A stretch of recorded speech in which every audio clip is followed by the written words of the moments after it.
8 திக்கும் 8 மணி செய்தி தொகுப்பில் தொடர்ந்து இந்நேரத்திற்கான தலைப்புச் செய்திகளை பார்க்கலாம். சென்னை மாதவரம் அருகே ரவுடி தொப்பை கணேசன் என்கவுண்டரில் சுட்டுக் கொலை. மாதவரம் ரவுண்டானா அருகே பிடிக்க சென்றபோது போலீசாரை தாக்க முயன்றதால் தற்காப்புக்காக சுட்டதில் பலி.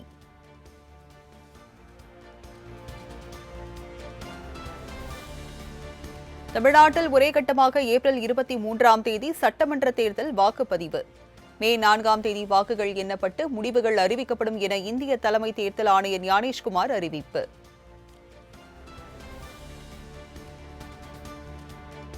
Go for poll on 23rd of April in one phase, and the counting shall be on the same day for all the 5 states/UT, that is 4th of May 2026.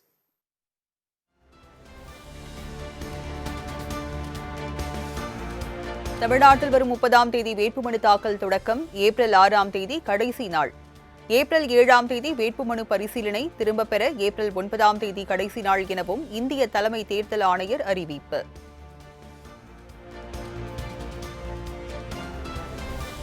புதுச்சேரியில் ஒரே கட்டமாக ஏப்ரல் 9ஆம் தேதி சட்டமன்ற தேர்தல் வாக்குப்பதிவு. மே 4ஆம் தேதி வாக்குகள் எண்ணப்பட்டு முடிவுகள் அறிவிக்கப்படும் என இந்திய தேர்தல் ஆணையம் அறிவிப்பு.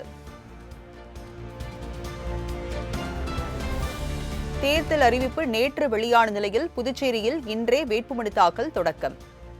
இன்றிலிருந்து 23 நாட்களில் தேர்தலை சந்திக்கிறது 30 தொகுதிகளை கொண்ட புதுச்சேரி யூனியன் பிரதேசம்.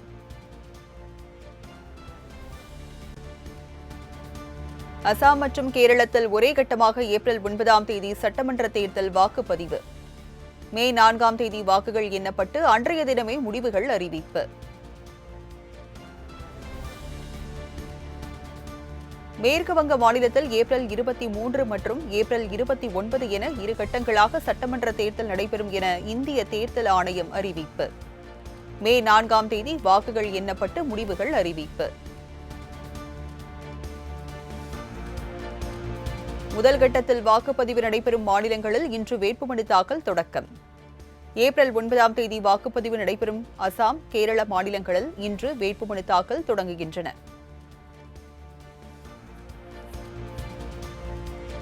தமிழ்நாடு, புதுச்சேரி உள்ளிட்ட 5 மாநில சட்டப்பேரவை தேர்தலில் முதியவர்கள், மாற்றுத்திறனாளிகளுக்கு தபால் வாக்கு வசதி.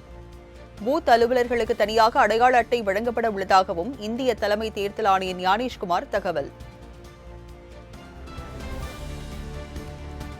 5 மாநில சட்டமன்ற தேர்தலில் பதிவாகும் தபால் வாக்குகள் முதலில் எண்ணப்படாது என தலைமை தேர்தல் ஆணையர் தகவல். மின்னணு எந்திர வாக்கு எண்ணிக்கையில் கடைசி 2 சுற்றுகளுக்கு முன்பாக தபால் வாக்குகள் எண்ணப்பட்டு முடிவுகள் அறிவிக்கப்படும் என விளக்கம். தேர்தல் தொடர்பான அனைத்து விவரங்களையும் இசிஐ நெட் செயலி மூலம் வாக்காளர்கள் அறிந்து கொள்ளலாம். ஒவ்வொரு 2 மணி நேரத்திற்கும் வாக்குப்பதிவு நிலவரம் வழங்கப்படும் எனவும் இந்திய தலைமை தேர்தல் ஆணையர் ஞானேஷ்குமார் பேட்டி. வாக்குப்பதிவு இயந்திரங்களில் வேட்பாளர்களின் வண்ண புகைப்படங்கள் இடம்பெற உள்ளதாக இந்திய தலைமை தேர்தல் ஆணையர் ஞானேஷ்குமார் அறிவிப்பு. வாக்குப்பதிவு மையத்தின் வெளியே மொபைல் டெபாசிட் மையம் அமைக்கப்படும் எனவும் பேட்டி. வாக்குச்சாவடிக்குள் செல்போன்களை எடுத்து செல்ல அனுமதி கிடையாது என தேர்தல் ஆணையம் அறிவிப்பு. வாக்குச்சாவடிக்கு வெளியே செல்போன் டெபாசிட் மையம் அமைக்கப்படும் எனவும் இந்திய தேர்தல் ஆணையம் தகவல். தமிழ்நாட்டில் முதல் முறை வாக்காளர்கள் 12,51,000 பேர் உள்ளனர் என தேர்தல் ஆணையம் தகவல். தமிழகத்தில் உள்ள 5 மாநிலங்களிலும் உள்ள அனைத்து வாக்குச்சாவடிகளும் சிசிடிவி மூலம் கண்காணிக்கப்படும் எனவும் அறிவிப்பு. தேர்தல் தேதி அறிவிக்கப்படுவதற்கு முன்பு மாநில அரசு எந்த கொள்கை முடிவையும் எடுக்கலாம். தமிழ்நாட்டில் பெண்களுக்கு 5,000 ரூபாய் வழங்கப்பட்டது தொடர்பான கேள்விக்கு தலைமை தேர்தல் ஆணையர் ஞானேஷ்குமார் பதில்.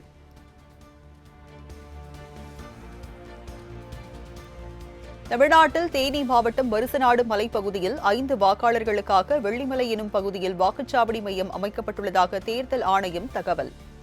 சமவெளி பகுதியில் இருந்து சுமார் 3 மணி நேரம் பயணம் செய்து வாக்குச்சாவடியை அடைய வேண்டும் எனவும் அறிவிப்பு. தமிழக சட்டப்பேரவைக்கான தேர்தல் தேதிகள் அறிவிக்கப்பட்டுள்ள நிலையில் அமலுக்கு வந்தது தேர்தல் நடத்தை விதிமுறைகள். தமிழ்நாடு முழுவதும் கண்காணிப்பு பணியில் தேர்தல் பறக்கும் படையினர் தீவிரம். தேர்தல் நடத்தை விதிகள் அமலானதால் ரொக்கமாக 50,000 வரை மட்டுமே கொண்டு செல்ல அனுமதி. 50,000த்திற்கும் மேற்பட்ட தொகையை எடுத்து செல்லும் போது உரிய ஆவணங்கள் அவசியம் என தேர்தல் ஆணையம் திட்டவட்டம்.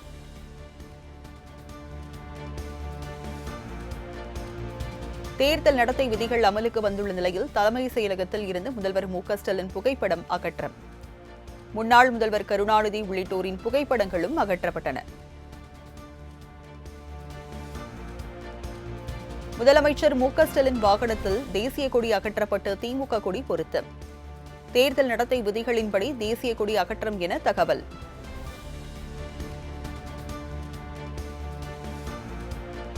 சென்னையில் சுவர்களில் உள்ள தலைவர்கள் படங்களை பெயிண்ட் அடித்து மறைக்கும் பணி துவக்கம்.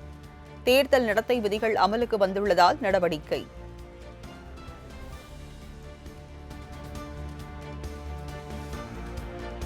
தமிழ்நாட்டில் தேர்தல் நடத்தை விதிகள் அமலுக்கு வந்ததால் அனைத்து மாவட்டங்களிலும் தேர்தல் கட்டுப்பாட்டு அறைகள் திறப்பு. தேர்தல் பணிகள், வாக்காளர்களின் புகார்கள் மீது நடவடிக்கை எடுக்க ஏற்பாடு.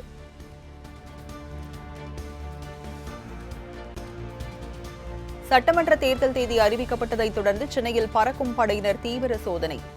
தேர்தல் நடத்தை விதிமுறைகளை அமல்படுத்தும் வகையில் தீவிர கண்காணிப்பு.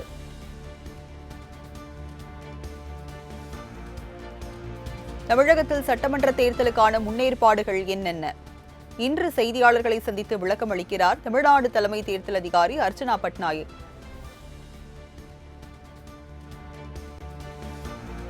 பாஜகவிடம் அதிமுகவுடன் சேர்ந்து தனது மனசாட்சியையும் அடகு வைத்து விட்டார் எடப்பாடி பழனிசாமி. பாஜக ஆளும் மாநிலங்களில் கிறிஸ்துமஸ் கூட கொண்டாட முடியவில்லை என சென்னையில் நடைபெற்ற இஃப்தார் நோன்பு திறப்பு நிகழ்ச்சியில் முதல்வர் மு.க.ஸ்டாலின் பேச்சு.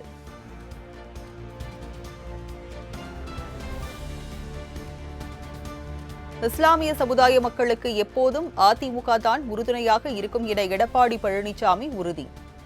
தமிழ்நாட்டில் உள்ள ஒட்டுமொத்த மக்களுக்கும் பாதுகாப்பு இல்லாமல் இருக்கிறது எனவும் சாடல்.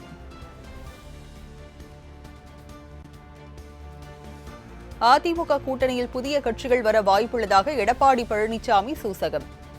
விஜய் கட்சியுடன் கூட்டணி பேச்சுவார்த்தை நடத்தவில்லை எனவும் விளக்கம்.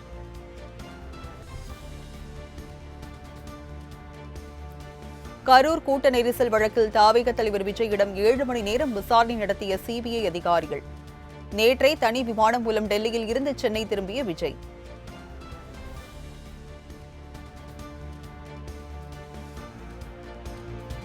பாஜகவின் அழுத்தத்திற்கு நண்பர் விஜய் இணங்க மாட்டார் என நம்புவதாக விசிக தலைவர் திருமாவளவன் கருத்து.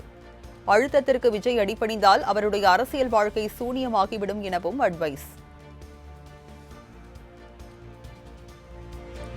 எங்கள் வேதனையை தோழமை கட்சிகள் புரிந்து கொள்ள வேண்டும். காங்கிரசுக்கு கூடுதல் தொகுதி கொடுத்ததை ஒப்பிட்டு சண்முகம் பேசியதற்கு செல்வ பெருந்தகை பதில்.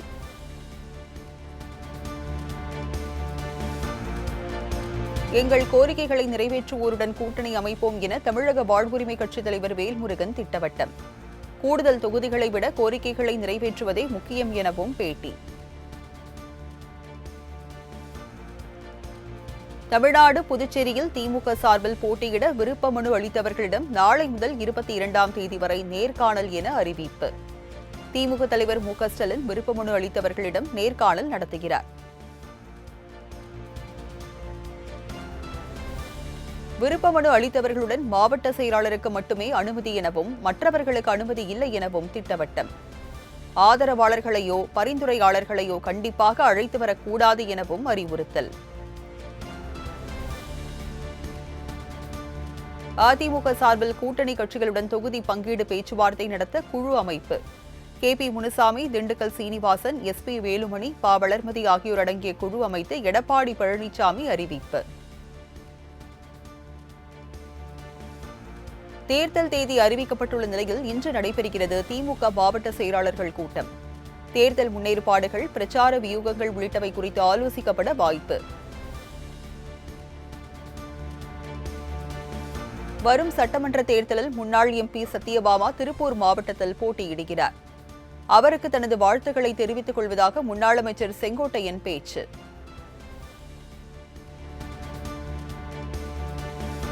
கோவையில் பெண் காவலரை பாலியல் வன்கொடுமை செய்ததாக அளிக்கப்பட்ட புகாரில் பட்டாலியன் படைப்பிரிவு எஸ்பி செந்தில்குமார் கைது. பாலியல் வன்கொடுமை, மிரட்டல், கொடூரமாக தாக்குதல் உள்ளிட்ட 10 பிரிவுகளில் வழக்கு பதிவு. 140 தொகுதிகள் உள்ள கேரளாவில் 75 தொகுதிகளுக்கான வேட்பாளர்களை அறிவித்தது ஆளும் மார்க்சிஸ்ட் கம்யூனிஸ்ட் கட்சி. தர்மடம் தொகுதியில் பினராயி விஜயன் போட்டி.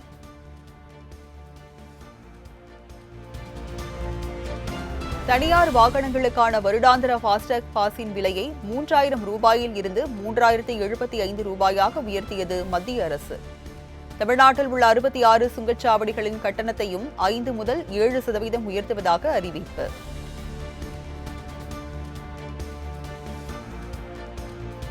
உயிருடன் உள்ளேன், ஆதாரம் போதுமா? இஸ்ரேல் பிரதமர் பெஞ்சமின் நெத்தன்யாகு இறந்துவிட்டதாக தகவல் பரவிய நிலையில் எக்ஸ் தளத்தில் வீடியோ பதிவு.